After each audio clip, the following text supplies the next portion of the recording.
Hey Hungry Squared family, a little preamble before the episode. It's the holiday season, and if you find yourself on the naughty list trying to make the good list, trying to make your kids understand what the true meaning of Christmas is, trying to donate money so you can make a certain tax bracket, give money you illegally obtain so the people looking for it won't find it in your account, well guess what, we've got the perfect solution. Our good friend has teamed up with Lifting Hands International, which is a humanitarian organization that provides aid to refugees all over the world. One of their slogans is, "No politics, simply humanitarian." If you have any desire to donate, you can go to their website at www.liftinghandsinternational.org or go to the show notes and we'll have a link. Thank you, Hungry Squared. What do you get when you cross an angry sheep and a mad cow? Oh, I think I've heard this one before. I can't remember. Someone who's in a bad mood. No, I haven't heard this one. Just kidding. That was good. Hungry Squared, bringing you the best food talk anywhere. Welcome to the Hungry Squared podcast where the brain and belly meet. I'm Sharon from the Wasatch Cooking Guide. And I'm Winter from theredparty.com. And this week we are talking about weird milks. Namely, we're talking about shelf milk. Yeah, weird milk. Shelf milk. Shelf milk. Evaporated milk, sweetened condensed milk, and some powdered milk. It's going to be interesting, I think. It's going to be a milky good time. No. No, it won't be. Let's talk about it. Sharon, how has your week been? Good. How was Thanksgiving? It was great. Was it? Yeah. Did we record after Thanksgiving? We totally did. That was last week, Winter. That was totally last week.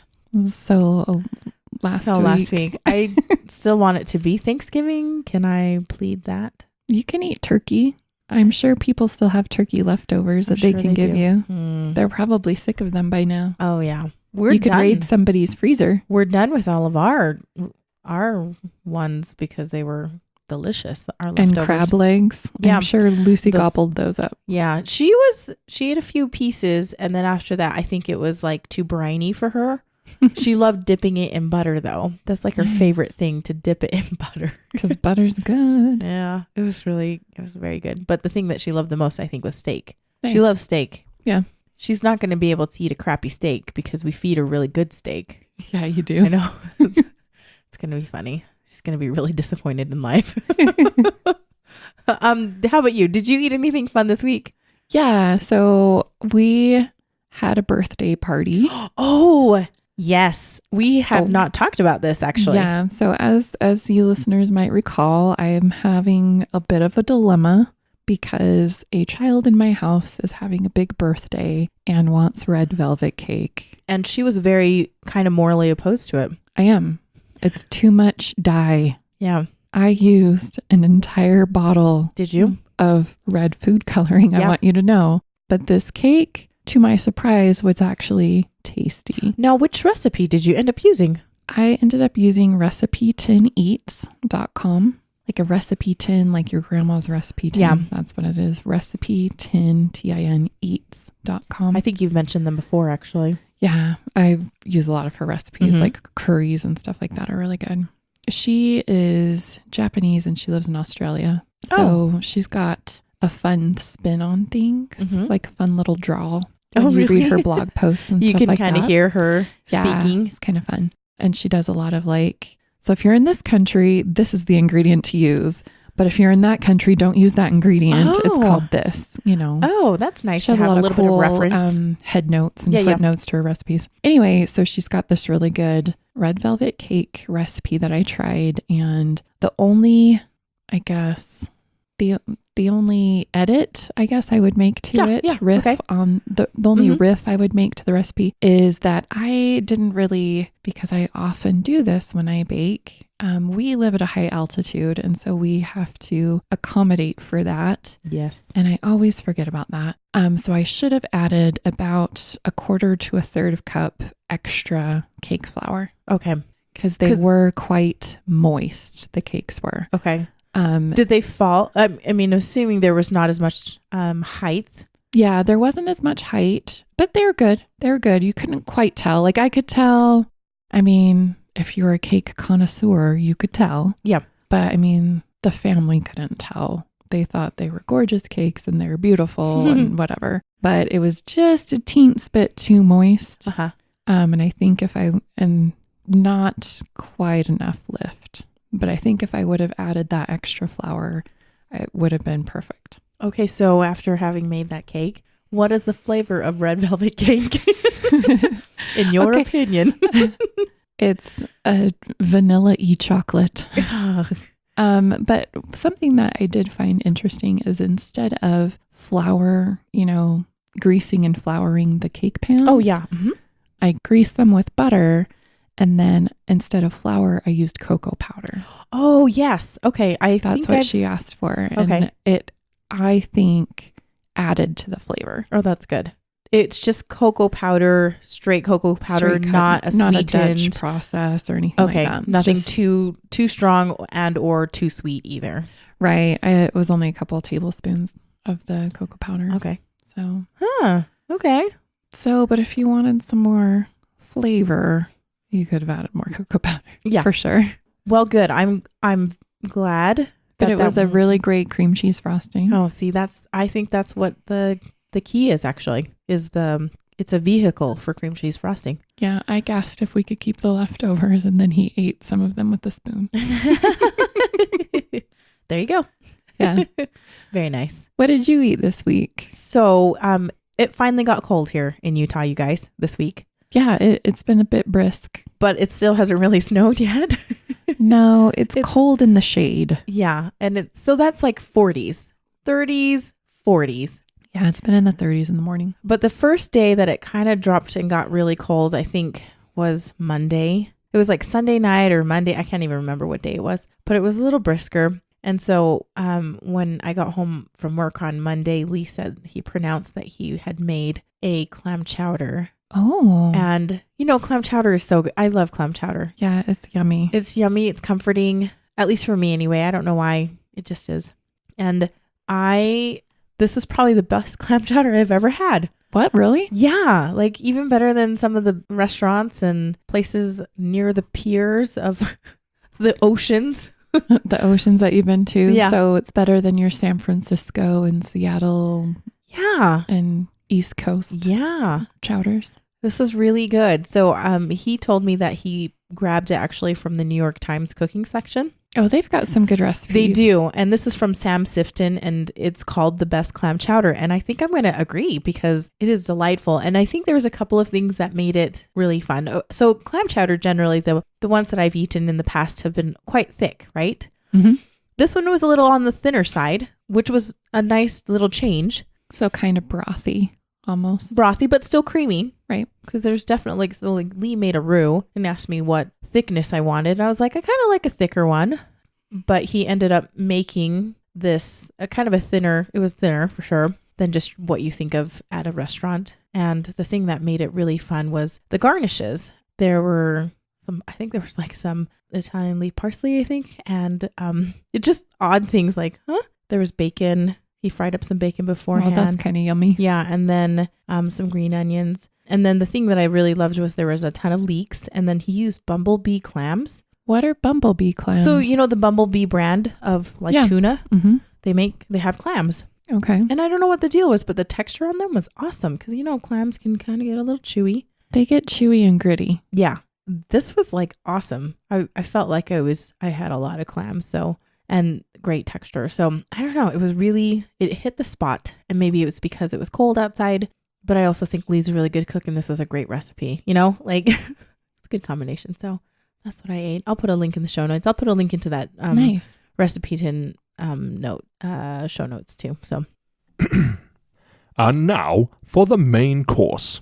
Okay, let's get down to our topic at hand. We're talking about milks, shelf-stable milks. Now we're not talking about every type of shelf-stable milk because there's in Russia there's irradiated milk. We're not going to cover that. Yeah, in Louisiana, they Apparently on some of the military bases, they have the bagged milk The too. bagged milk. Yep. That's exactly what we drank, and it was terrible. You put a straw in the middle of the pouch, so the pouch lays flat. That's long weird. ways. That's weird. Like, what the heck? That's just weird. Yeah. It is what it is, though, right? Okay, so we are talking about, namely, a few things that are a little odd. And I think the reason why this came up was because you made something. It was taco mac. Yeah, I made the taco mac a little while back, and I used evaporated milk. Yeah, and it came out super creamy. And I was wondering what the deal was. Yeah, so we decided that this would be a good topic to look at on evaporated milk, sweetened condensed milk, and powdered milk. Right. Because those are things that are readily, you can find in people's pantries, I think.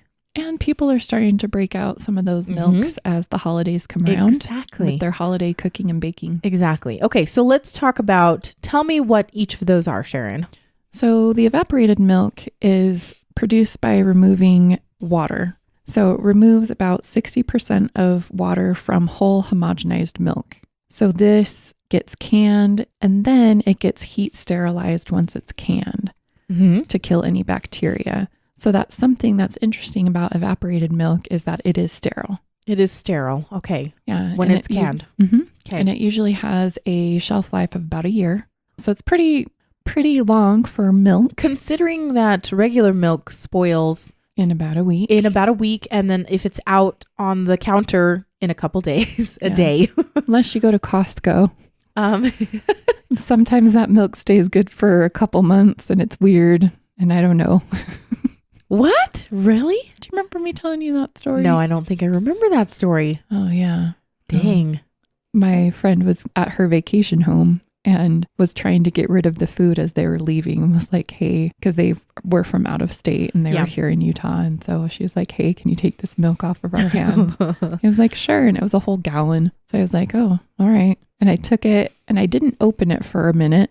And then I remembered that I had it because it was in the back of the refrigerator. So I opened it, did the sniff test. Yeah, it's still good, but it's only good for like 2 more days on the sell by date. So I drank it. I put it back in. I drank it some more. I used it on cereal, used it some more. And the sell by date was July. I remember because it was a state holiday here. Yeah. It was July 24th. And I threw the milk out because I was scared of it because it hadn't gone bad yet. It didn't have that sour smell or taste to it. I threw it out Labor Day weekend. Oh my goodness. It's a long time. That's a long time. Milk. That was like 6 weeks. It's like Batman or like Spider-Man milk. Like you're going to get some weird superpower from drinking this milk for too long. That's been in the fridge for too long. Well, we probably should talk about expiration dating actually at some point in time, because what is stated on packaging is one thing and when it actually spoils is another thing. Okay, but July to Labor Day weekend. I mean, don't get me wrong. That is because once it's open, it should be used within a certain amount of time in order to prevent spoilage. So that is a little weird. That is a little long. Not that I have anything against Costco. I really like Costco. Oh, yeah. I have a Costco membership and I shop there all the time. Exactly. You should too. Sorry, Costco. Okay. It's just where the milk came from. That was a little odd. So, okay. So that is evaporated milk, basically removing approximately 60% of the moisture content. The water content. So it results in kind of a cooked flavor and a slightly darker color. Yes, it is. So it's not the bright white that you're used to that comes out of your milk jug, or in our case, we do like a dairy delivery service. Oh, okay. So we get ours in a glass jar and it's all really fancy. That's fancy, man. Definitely not that fancy. Boys drink a lot of milk. This is really good milk. And that's why they're tall. I mean, they're not tall. We're taller. We're hoping. They're taller than Lucy. I should feed her more milk. They're also a lot older than Lucy. That's true. Lucy's 3. Noah's 17. Yeah, but Lucy's pretty short. She's on the growth charts, people. Pretty excited about that. So it's got a little bit of a darker color and kind of a cooked flavor. It usually has a milk fat content of 0.5%, or it could be whole. It kind of varies depending on what you started out with, wasn't it? Right. So it'll be labeled. Yeah. Whole milk or like 1% evaporated milk. Or I think you can even have a skim evaporated milk too. I think I never really see that one. I always see the vitamin D one, like just the whole milk version of it. Yeah, usually you'll see the whole milk version. Yeah, there usually is a little bit of fat in there. Okay. So it doesn't require any refrigeration until it's opened. Okay. After it's opened, you need to transfer it out of the container, the metal can that it's in, to, I don't know, everybody says preferably a glass container, like a mason jar or something. Yeah. Just screw on a lid. Mm-hmm. Can you put it into a plastic? You could. Because I've done that before. I have to. And it's been not fine. harmful. Yeah. But put it in the refrigerator, use it within a week. Okay. So sweetened condensed milk is really similar to evaporated milk. The same amount of water content has been removed from the whole milk. So 60%. Mm-hmm. However, there's a lot of sugar. Yeah. So they are both technically evaporated milks. Yes. However, the sweetened condensed milk is either referred to as sweetened condensed or condensed milk. Yes. Those terms are synonymous, but you won't ever hear non-sweetened condensed milk. It's always referred to as evaporated milk. Right. But it's the same process. Yes. So the difference is the sugar. They put a lot of sugar in it. If you've ever opened a can of sweetened condensed milk, you'll notice that it's really thick and it's way syrupy. Thicker. Yep. Kind of like a fudge sauce that you'd top on your ice cream or something. Mm-hmm. And that's because the large amount of sugar is usually 40 to 45% sugar. You guys, that's a lot of sugar. Yeah. When I read that the first time, I was like, oh. Because the sugar is added during the canning process, there is a little heat that goes into that, and there is a caramel flavor that results. So this isn't the same as if you put sugar into milk. Yeah. Because you are heating this up during the evaporation process or whatever they else need to do, but it does caramelize the sugar. Right. And that's why you get the brown. Yeah. A slight brownish tinge. It's a caramel color, the Maillard reaction, if you will. Yeah. And there is a caramelly flavor, which it's like a vanilla caramel flavor with that kind of milk. Which is what you use in things like fudge and other confections or tres leches cake. Delicious. Yeah, or the Vietnamese coffee. Super yummy too. Oh, yeah. Some people put it in as an additive into hot chocolate. Super yummy. Totally should have done that with my cup of hot chocolate. Dang it. The problem is that, I mean, those cans are pretty small, but then it's like, oh, I have this open can. Yeah, you got to do something with that. What else can I do something with it? Yeah. I used to have a friend that I worked with that she would put it in her coffee every day, just a little dollop at a time. Half of a teaspoon. She'd just put it in her coffee and it was so good. So that's the sweetened condensed milk. Okay. Those two milks, because of the sugar content and the thickness, they are not interchangeable. Oh, they are totally not interchangeable. I know this because I've tried to do this. Oh, you have? In what? Fudge. Oh, no, that's not going to work out. That was some runny fudge that never set up. That is a shame, and it probably was not very sweet either. Nope, it was gross. Yeah. I had this can of like chocolate goo. Well, a pan of chocolate goo on my stove. I have a picture of it. Oh, gross. Yeah, it was before I really learned to cook. We all had to start somewhere. Yeah. And it looked like chocolatey marshmallow weirdness. Because I was trying to cook it down to thicken up the evaporated milk, and it never worked. But a funny thing about the evaporated milk, so there's powdered milk too, the dry milk powder, and it's made by removing virtually all of the moisture from pasteurized milk. So you just have these like dry milk solids. Yeah, it's like a powder. Well, it depends on how they make it. I read a couple of different ways that they make it. There are different ways to make it, but you can have the dry whole milk, the non-fat milk, or buttermilk in that form. The lack of moisture obviously prevents like growth of bacteria and microorganisms. Right. It also allows it to be stored for extended periods of time. So if you're doing like a 72-hour kit, not a 72-hour kit, but like your long-term food storage, that type of thing. Long-term food storage for an apocalypse of some sort. This is your stuff that you want. So this can, by adding water, you change it into milk. Right. With the evaporated milk, you can kind of do that too. So, oh yeah, you can bring it up to kind of full volume milk. Right. So you just use an equal amount of water to the evaporated milk. So if you've got half a cup of evaporated milk, you're going to add half a cup of water to that. Okay, that makes sense. I will warn you, because Ike's mom used to do this. She's a child of the Depression and things.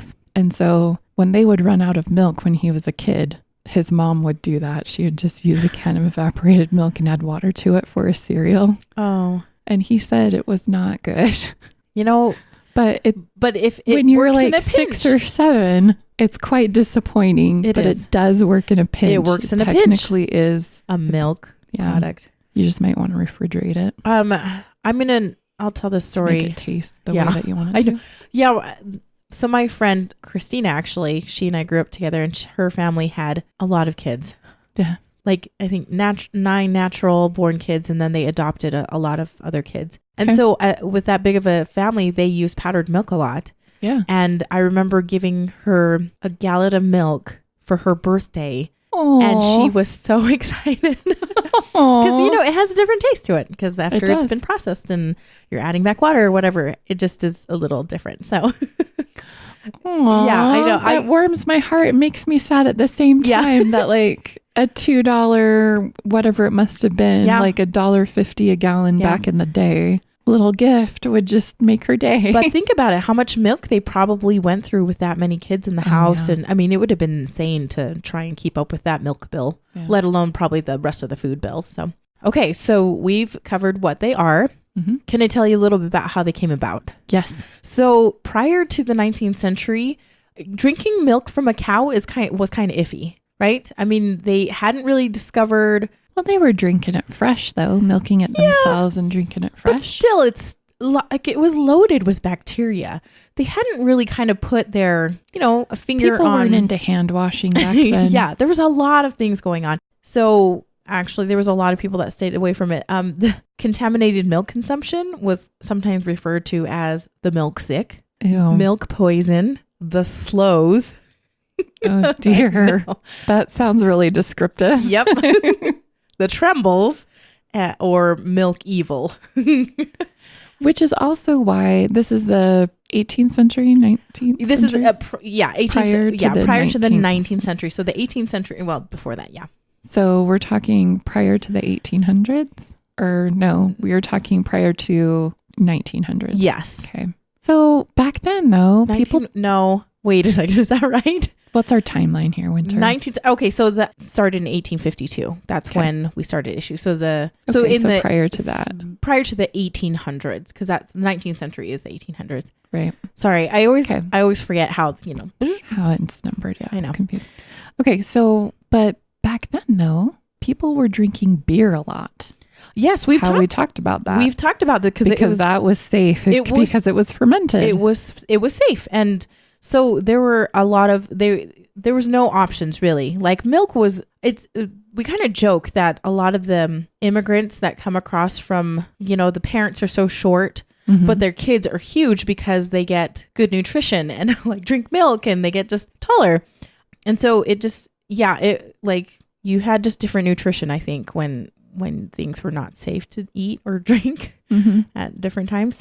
So I want to introduce you to somebody named Gail Borden. He actually came up with the idea of this kind of a canned or a stable milk product because he was on a transatlantic ship trip in 1852. And I thought this was a little funny. No, take that back. The cows got seasick. On the transatlantic. Yes. During this long trip, because this is a very long trip. And there was an immigrant infant that died because there was a lack of milk.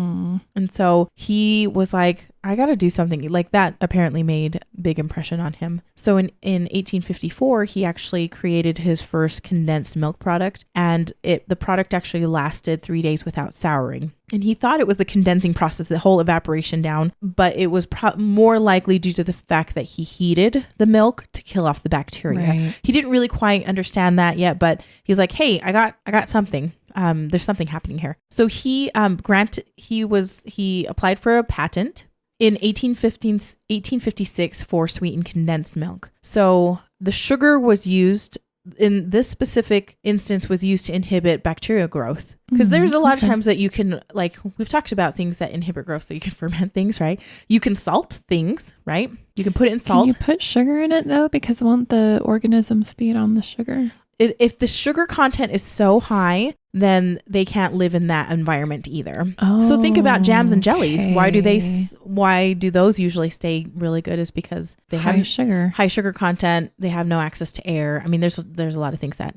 prevent that. So he kind of struggled a little bit because unfortunately, so it started out as just a skim milk. And so there was no fat being used. And actually earlier versions didn't have any sort of fortification with vitamin D, other nutrients, that type of thing. And so the sweetened condensed milk kind of was blamed for a case of rickets, like a pretty bad case of rickets in kids in 1905. And they actually, this Borden company issued a press release, and it's fascinating. It's 1924 that this happened, and it's a press release. You're just talking good about right? I mean, that's what press releases are. Are you going to read it to us, please? Yeah, I'm going to read a little bit of it. And they talk about what is condensed milk. And he goes on to say, Borden's Eagle brand condensed milk is pure cow's milk properly combined with unadulterated cane sugar. So it goes into it. Unadulterated. Mm-hmm. And they talk about the laboratory system that makes sure that the milk is higher quality than even the government's pure food laws. It was really good. And then he gives a little bit of information about how to care for the Eagle brand after you've opened it. And it is safe to leave the milk in the original can, actually, is what they said. If you empty the can into some other container, you must admit that it would be a great risk unless you feel sure that the can was as clean as the original can.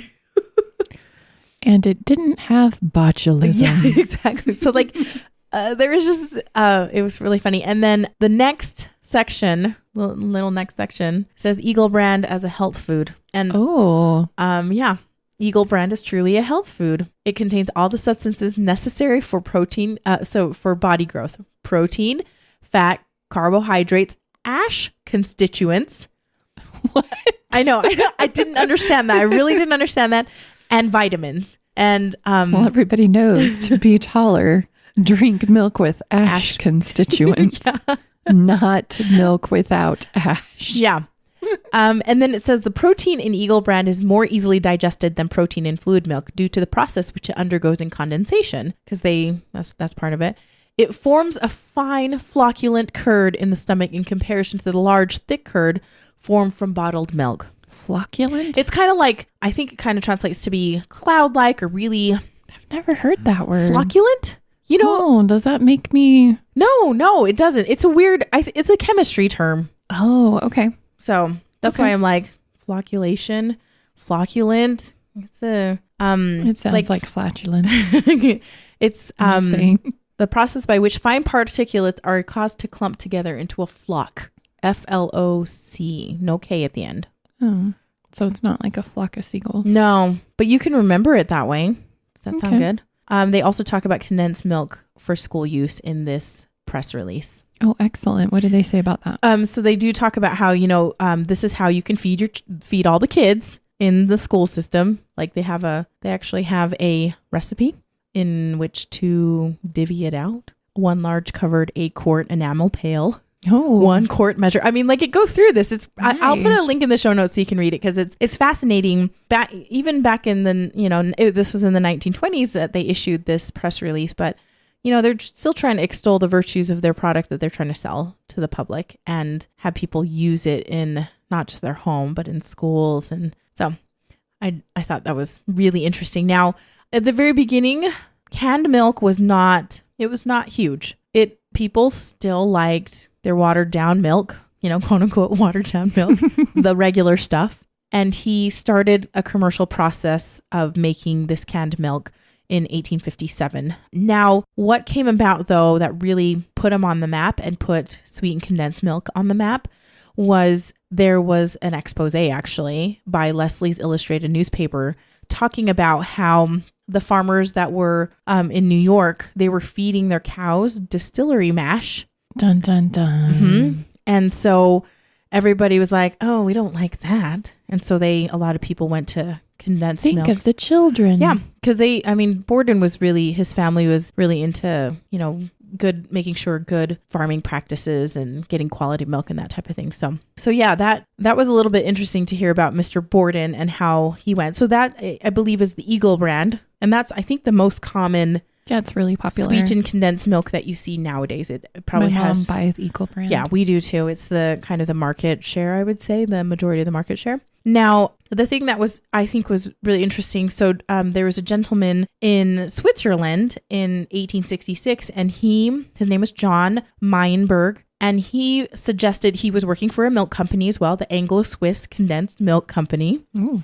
Okay. And he suggested a canned evaporated milk. So Mr. Borden had talked sweetened condensed milk. There was sugar in it, That's how it helped with the stability, was the sugar. Mm-hmm. And Mr. Meinberg, this guy that was in Switzerland, he suggested it like, hey, we should do something that's not sweetened. Like we should do a unsweetened product that's similar to this. And it just didn't fly with their company. They were doing really well making sweetened condensed milk in Switzerland. So Meinberg actually came to America and started his own company. Wow. It's called the Helvetia Milk Condensing Company. Okay. And they got into the market of doing, and this is weird, they called it unsweetened condensed milk, even though you mentioned it, like they refer to it as this. So, this would be evaporated milk, right? So Borden, our original guy, he got his patent in 1854, but this unsweetened, this evaporated milk had not been successfully canned. It always had been the sweetened condensed milk stuff. And so John Meinberg was the guy that actually commercially did it. He was successful in doing it. And so Borden's like, well, we got to add that to our list. And he finally got that going and stuff. So there's a lot of people that were really involved in the milk canned. This reminds me of like the milk. mason jar race. Yeah. Just like who's gonna be into it. So in 1899, Elbridge Amos Stewart came up with a new process for canned and sterilized evaporated milk. And you don't know Mr. Stewart. Nobody knows really. I don't think many people know what his name is. But he is actually the founder of the Carnation company. Do you know which Carnation company? The Carnation brand. Mm-hmm. Yep.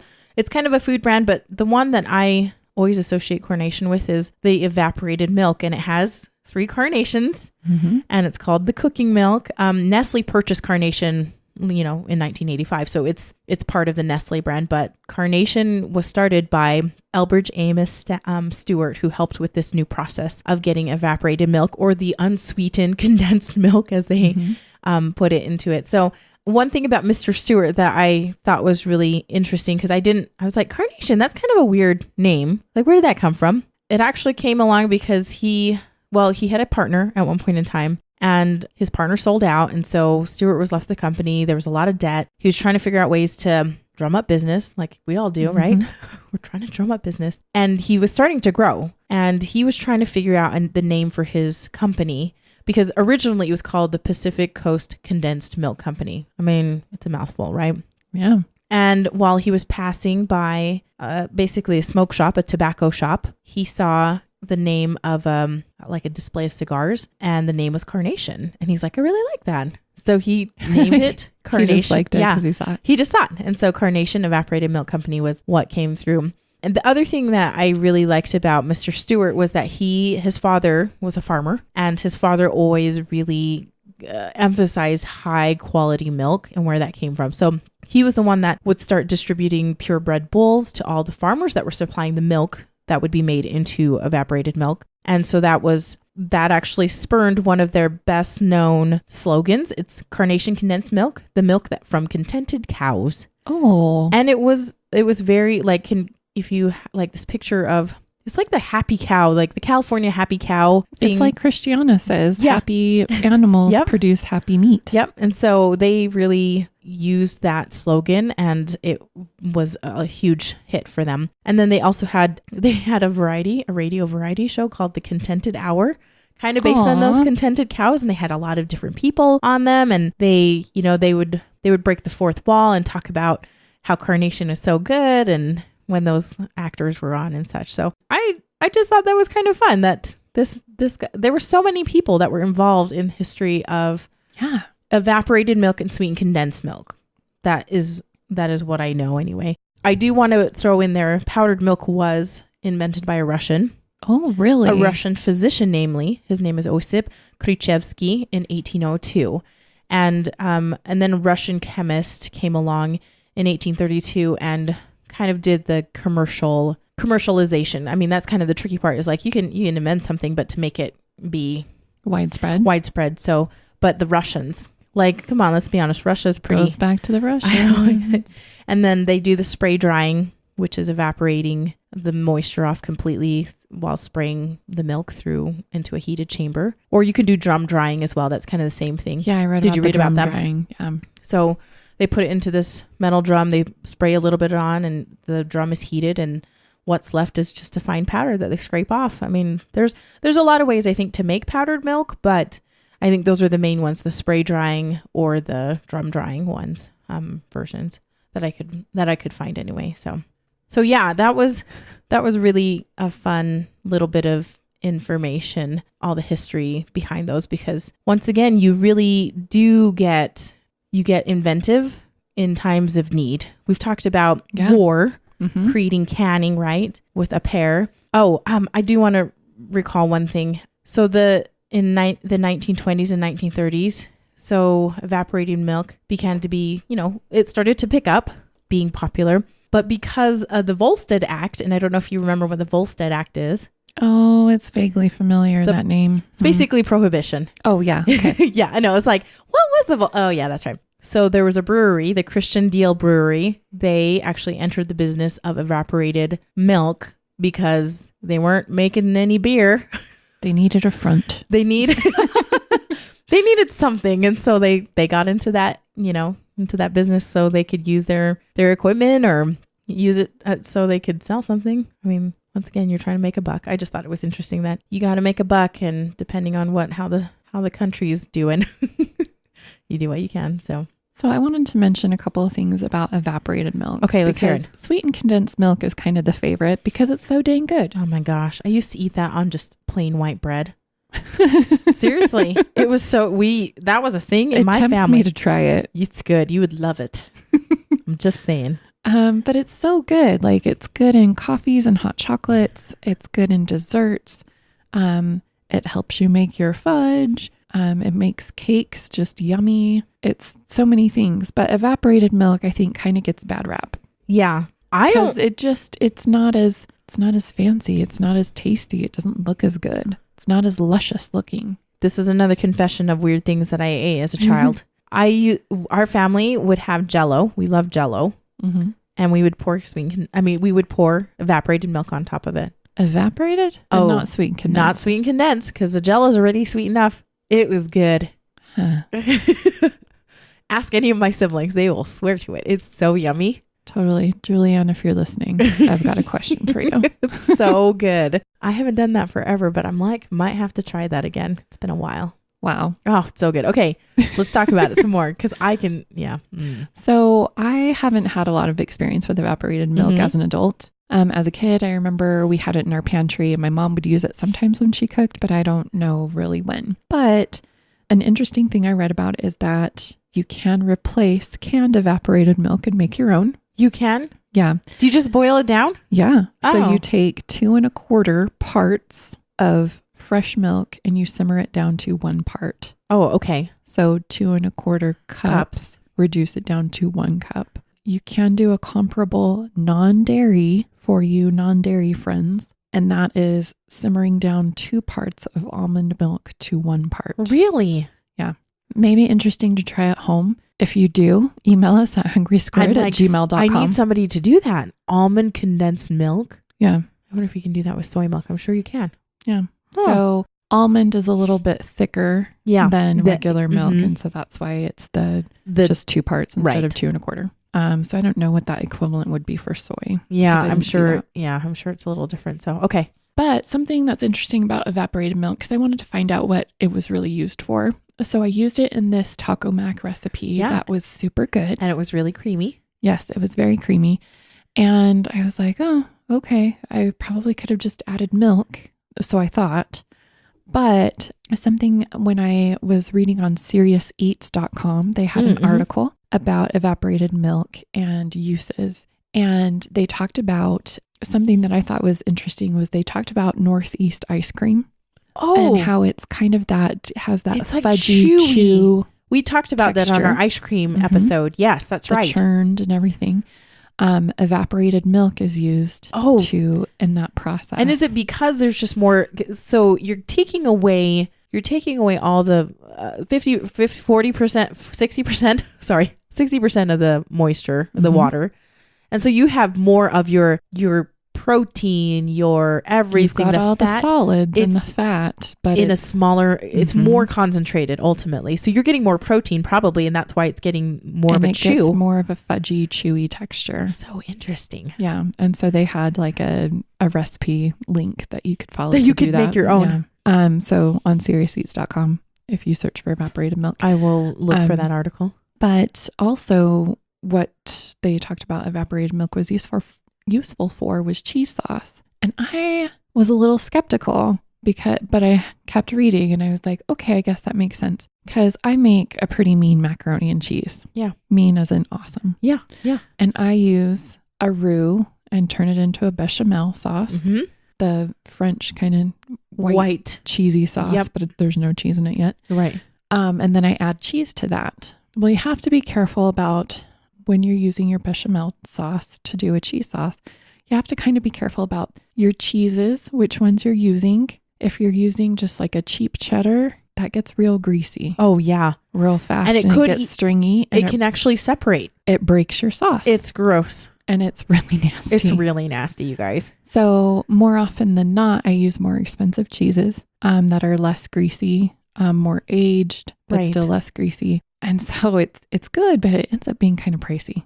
Oh, yeah. So they were talking about evaporated milk and how great it is because everybody from kind of like fancy pants mac and cheese, and I've done a little bit of research, and yes, I have seen some fancier recipes use evaporated milk, but what they do with it is they pair it with cornstarch. And everybody from fancy recipes down to your favorite blue box mac and cheese, hintity hint blue box, uses evaporated milk with the cornstarch, and they use it as a stabilizer. It won't break. And so you're still getting that good dairy flavor because you've got all those milk solids and proteins, right? But you're getting, when you pair it with the cheese and stuff, you're less likely to have it break and have these greasy pools of stringy goo. Right. So it's basically acting as an emulsifier because you've got some of the fat and the protein in the milk, but also the water. Those usually don't mix. It's a homogenized solution in a sense, and it's helping the cheese and maybe some water stuff that's happening together come together, and it turns into that gooey magic that you want. So you can do that with like a nacho cheese sauce. You can do it with a macaroni and cheese sauce because those starch molecules will thicken the sauce while the concentrated milk proteins give it that dairy flavor that you want without all of the water and excess from the regular milk or cream. Right. Yeah, because you do have to deal with kind of that's what happens. The water and the fat they don't want to play nice, so that it acts as an emulsifier. That is cool. So that's why when I used it on the taco mac, it called for, I think it was a whole can or most of a can of evaporated milk. And I was like, oh, that's strange, whatever. And I put it in there and it was like, it looked pretty. It looked like a commercial type of a thing, even though it's taco mac. So that's liquid nobody's gold. Going to photograph that except for like a hamburger helper ad or something. But it turned into that liquid gold consistency and it did it quickly. That's cool. Okay, I'm going to have to try that because I haven't used that, but I haven't either. And so now I'm super curious to try. Okay, so you do that and let me know how that goes. Maybe use a lower grade cheese. Yeah. Let's do that and see how the experiment goes. Maybe we should do an experiment of different types of cheese and be like, it worked best here or it was all around good. You know, because it sounds like it might just be all around good. Okay, well, that is very interesting. I'm going to go make some Jell-O and have some more evaporated milk on that.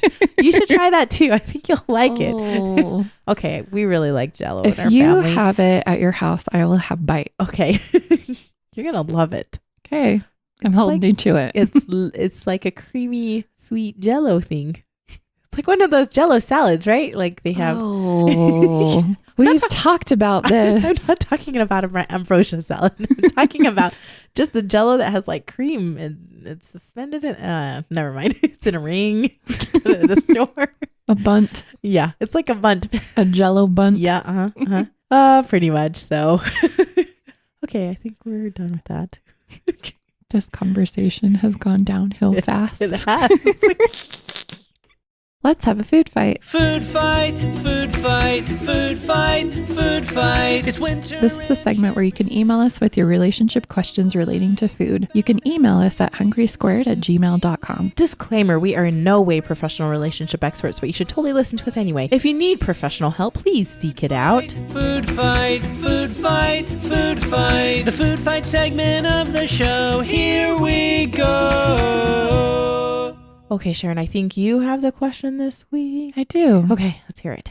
Dear Hungry Squared, my wife likes Jell-O with evaporated milk on it. Just kidding. Lee. Just kidding. That's not the... I was like, wait a second. I'm pot stirring. I just don't think it's going to be good. It's good. So you have to make me some Jell-O. It's so We're good. going to try it. I'm going to make it multicolored. I mean, you're going to love it. Okay, here's our letter. It's by Hungry Pie Maker. Oh. Dear Hungry Squared, I went to a family party recently hosted by my aunt. What is the etiquette for divvying up leftovers? I didn't bring the main course, but can I benefit from taking some of it? Thanks, Hungry Pie Maker. Oh, man. That's always tricky. That sounds like a Thanksgiving debacle. It does sound like that. Well, and we're coming into the holidays and there's usually plenty of family parties. Plenty of family. Nobody can get together on Christmas Eve or Christmas Day. So you're having it on a random Wednesday night or something. Ooh. What do you think? I kind of am it's fair game. Well, okay. So this is my expectation. When I bring food to a party, I'm expecting it to be gone. Me too. Do you know what I'm saying? A lot of times I don't want to take it home. Yeah. Because I don't want to take my dish home. I might take your dish home. Yeah. And so because I didn't make your dish. Yeah. Because I'm like, I made it. I know what it tastes like. I liked it, whatever, but my assumption is that it will be gone. Like I brought it to share. Right. And then I use it kind of as some leverage to get somebody else's food. and thankfully at all of these, some of the parties I've been to recently, people are like, hey, do you want to take something home? Yeah. Which is always nice. And it's nice to not take your own dish home because you usually have more of that same thing at home or all of the ingredients at least to make it. And you're like, I'll make it again, whatever. Right. So it's nice to have Aunt Edna's pie. Yeah. Like it's a bargaining chip. And people, I think, kind of generally come in with that, like, I'm purchasing this so that it can be consumed by the people that are coming. Right. So if you happen to go home, if there's a lot of extra turkey, because I do like turkey, if I made the turkey, I would actually probably force it off on people because I don't want to eat the turkey for days on end. Right? I mean, you could freeze some of it. I know, but still, like, that's a lot of turkey, people. Like, yeah.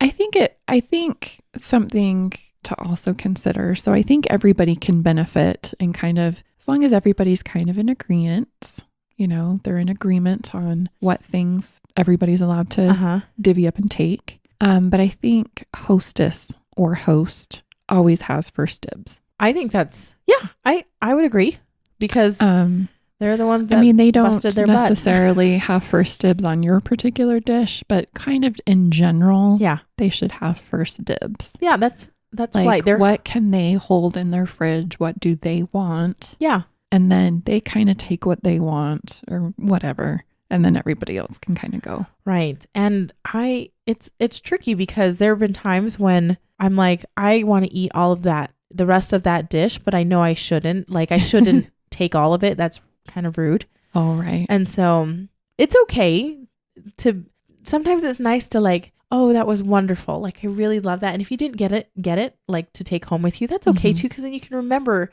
that wonderful memory or your last taste of it or whatever. It's like my sister-in-law's cookies. I totally look forward to Christmas time when she makes them. Because she really only makes them at this time of the year. And so it's something to look forward to. Now, that being said, we did have family over for Thanksgiving. I talked about this. We had the surf and turf. The Chan clan. we had the Chan clan. That's my family. And it was good fun. And we did surf and turf, and we did steaks, and we did crab. Mm-hmm. We provided that, and everybody else brought fixins and, all that good stuff. My brother asked me if we could have... Totally calling him out. He asked if he's like, hey, you're going to give away the rest. Then we had several crab legs left because Lee just kind of went out of control because it was on sale. It was on sale. I was at Harmon's and at Smith's, and both places had it on sale. Because I think most people don't eat seafood on Thanksgiving. I don't know. Yeah, or it's extra. I have no idea. I don't know. Yeah. So we bought a lot, and everybody ate so much food because the steaks themselves were like 12-ounce steaks. Oh, wow. Like those are big. I know. I was like, Did you grill them outside on the egg? No, we did it sous Here vide. in the oven? Oh. We sous vide it in our Hamilton Beach sous vide, and then we just grilled them up on the stovetop with a little pat of butter. But I could only eat like a quarter of the steak because I wanted to save room for other stuff. But my brother asked me, he's like, hey, what, can I get some crab legs? And Lee's like, nope. Host gets first dibs. And because, the crab legs were quite expensive, and Lee he dropped quite a bit of money on the steaks and the crab alone. So those are pricey. They are pricey. And so pricier than a turkey. I like, once again, we did go into it thinking that all the crab legs would be eaten and all the steak would be eaten, but they were not. But Lee was like, no, not giving this up. So I do think the host or the hostess can have dibs on. Well, and it's your prerogative, your dish, your prerogative. Yeah. But also host should have first dibs. Since it was all at the host house. Yeah. And there was maybe not first dibs on your particular dish. You get first dibs on your dish. You get to say what happens to it. Yep. But this is a twofold case, it's his dish. He gets to say what happens to it, and he's the host. So it was one of those funny things where he's like, nope, we're going to eat that later. And we did. It was awesome. We made like a crab's eggs Benedict the next day. Oh, yummy. Like, dang good. So, I mean, we made it worthwhile. Man, that makes me a little jealous. Oh, that sounds good. It was so good. It's pretty funny. Well, I think those are some good rules. And if you don't get any, I'm sorry. That's kind of a bummer. Look forward to next year. Yeah. Look forward to next time. Yeah. Maybe it won't be a year. I was listening to the So This Is Love podcast, and Leslie was mentioning, she's like, our friend brought this corn casserole, and I didn't get any of it before she left, and I didn't get a second helping. Oh, okay. Before she left, or she's like, I really wanted to get some leftovers or something, and she's like, oh well, it was wonderful, and she talked about it and gushed about it, and I was like, sometimes it's nice just to be like, oh man, that was so good, because leftovers are sometimes not as good as the fresh thing. So I mean, leftovers can be a good thing because the flavors kind of meld together more because they've had more time. But there also is something to be said about that fresh dish that's perfection as it is. Yeah. And sometimes the repeat isn't as good as the first time. And you're going to be bummed. So it's okay if you don't get it. But I hope you got something. Me too. Good luck, Hungry Pie Maker. Thanks for joining us today for our show. You can find us and our show notes at hungrysquared.com. You can find our podcast on iTunes, Stitcher, and Google Play Music. Hey, you guys, we really appreciate that you shared our podcast with your friends and family. We'd love it if you kept doing that, if nobody's done that, if you haven't shared it with some of your other folks. The other thing that helps other people find us is if you leave a rating and review on iTunes. That really super helps people discover us. And it's been fun getting our tribe together. So, well, we're excited to see you guys next week. So join us next week for our next episode of Food Nerdery. Okay, love you. Bye. Bye. Hungry Squared, yeah, Hungry Squared.